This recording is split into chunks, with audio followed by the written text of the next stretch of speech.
যুদ্ধবিরতির পর প্রথম ভাষণে যুক্তরাষ্ট্রকে কঠোর হুঁশিয়ারি দিয়েছিলেন ইরানের সর্বোচ্চ ধর্মীয় নেতা আয়াতুল্লাহ খামেনি। তবে তার এ হুঁশিয়ারিকে স্বভাবসুলভ ভঙ্গিতে উপহাস করেছেন মার্কিন প্রেসিডেন্ট ডোনাল্ড ট্রাম্প। তিনি খামেনিকে উদ্দেশ্য করে বলেন, তুমি চরমভাবে পরাজিত হয়েছ।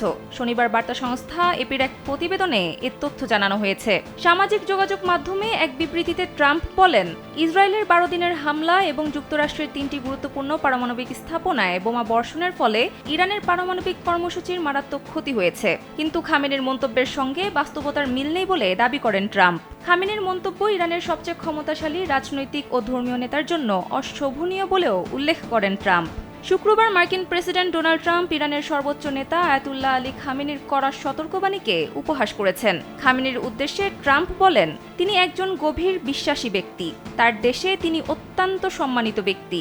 তাকে সত্য বলতে হবে। সবশেষে বলেন, পুরোপুরি পরাজিত হয়েছে খামেনি।